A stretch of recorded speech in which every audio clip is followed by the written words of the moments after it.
जब भी प्रेम की बात होती है तो श्री कृष्ण राधा के प्रेम की मिसाल सबसे पहले आती है। राधा श्री कृष्ण के प्रेम को जीवात्मा और परमात्मा का मिलन कहा जाता है। नमस्कार दोस्तों, स्वागत करता हूँ आपके अपने यूट्यूब चैनल श्री दर्शन टीवी में। तो जानते हैं कैसे हुई थी राधा की मृत्यु, श्री कृष्ण ने क्यों तोड़ती थी बांसुरी। राधा श्री कृष्ण का बचपन का प्यार थी। श्री कृष्ण जब 8 साल के थे तब दोनों ने प्रेम की अनुभूति की।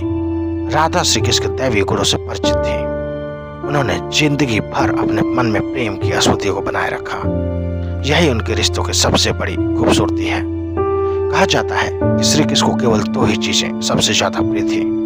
ये दोनों चीजें थी आपस में एक दूसरे से गहराई से जुड़ी हुई थी। पहली थी बांसुरी और दूसरी थी राधा। कृष्ण की बांसुरी की धुन ही थी जिससे राधा श्री कृष्ण की तरफ खींची चली गई। राधा की वजह से श्री कृष्ण बांसुरी को हमेशा अपने पास ही रखते थे। भले श्री कृष्ण और राधा का मिलन नहीं हो सका, लेकिन उनकी बांसुरी उन्हें हमेशा एक सूत्र में बांधे रही। श्री कृष्ण के जितने भी चित्रण मिलते हैं उनमें बांसुरी जरूर रहती है। बांसुरी श्री कृष्ण के राधा के प्रति प्रेम का प्रतीक है। वैसे तो राधा से जुड़े कई अलग अलग विचरण मौजूद हैं, लेकिन एक प्रचलित कहानी बताते हैं आपको।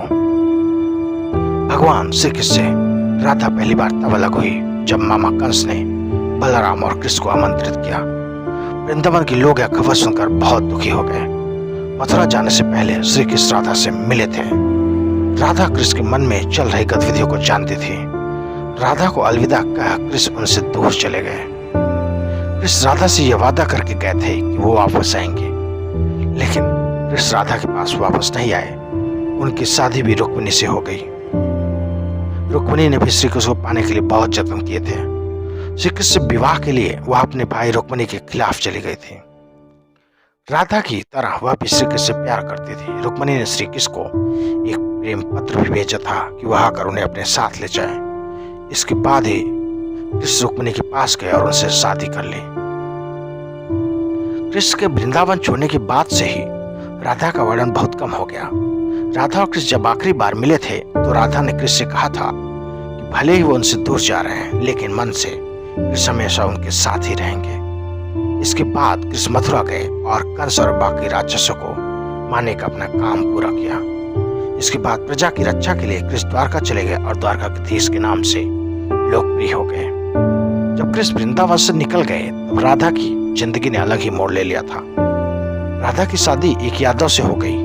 राधा ने अपने दाम्पत्य जीवन की सारी रस्में निभाई और बूढ़ी हो गई, लेकिन उनका मन तब भी कृष्ण के लिए समर्पित था।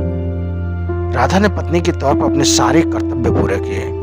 दूसरी तरफ श्री कृष्ण अपने दैवीय कर्तव्य निभाए। सारे कर्तव्यों से मुक्त होने के बाद आखिर बार अपने प्रीतम कृष्ण से मिलने राधा आई। जब वो द्वारका पहुंची तो उन्होंने कृष्ण के रुक्मिणी और सत्यभामा से विवाह के बारे में सुना, लेकिन वह दुखी नहीं हुई।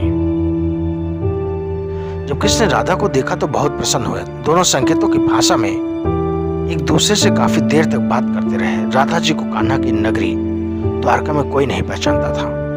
राधा के अनुरोध पर कृष्ण ने उन्हें एक महल में एक देवका के रूप में नियुक्त किया।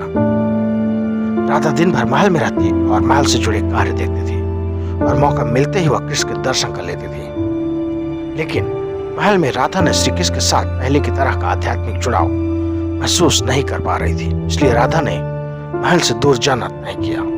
उन्होंने सोचा कि वह दूर जाकर दोबारा श्री कृष्ण के साथ गहरा आत्मीय संबंध स्थापित कर पाएंगे। उन्हें नहीं पता था कि वह कहाँ जा रही हैं, लेकिन भगवान श्री कृष्ण जानते थे। धीरे धीरे समय बीता। राधा बिल्कुल अकेली और कमजोर हो गई। उस वक्त उन्हें भगवान श्री कृष्ण की आवश्यकता पड़ी। आखिरी समय में भगवान श्री कृष्ण उनके सामने आ गए। कृष्ण ने राधा से कहा कि वह उनसे कुछ मांगे, लेकिन राधा ने मना कर दिया। कृष्ण के दोबारा अनुरोध करने पर राधा ने कहा कि वह आखिरी बार उन्हें बांसुरी बजाना देखना चाहती हैं। श्री कृष्ण बांसुरी ली और बेहद सुरीली धुन में बजाने लगे। श्री कृष्ण ने दिन रात बांसुरी बजाई जब तक राधा आध्यात्मिक रूप से कृष्ण में विलीन नहीं हो गई। बांसुरी की धुन सुनते सुनते राधा ने अपने शरीर का त्याग कर दिया। हालांकि भगवान कृष्ण जानते थे कि उनका प्रेम अपार है, बावजूद वे राधा की मृत्यु को बर्दाश्त नहीं कर सके। कृष्ण के प्रेम के प्रतीकात्मक अंत के रूप में बांसुरी तोड़कर झाड़ी में फेंक दी। उसके बाद से ही कृष्ण ने जीवन भर बांसुरी कोई अन्य वादक यंत्र नहीं बजाया। कहा जाता है कि जब द्वापर युग में नारायण ने श्री कृष्ण का जन्म लिया था, तब माँ लक्ष्मी ने राधा रानी के रूप में जन्म लिया ताकि मृत्यु लोक में भी वे उनके साथ रह सके। दोस्तों, ये थी राधा कृष्ण और बांसुरी की अद्भुत प्रेम कहानी। आपको वीडियो कैसी लगी हमें बताइएगा। अगर अभी तक आपने हमारे चैनल को लाइक सब्सक्राइब और शेयर नहीं किया है तो इस चैनल को लाइक सब्सक्राइब और शेयर करना ना भूलें। मिलते हैं दोस्तों आपसे अगले वीडियो में। धन्यवाद।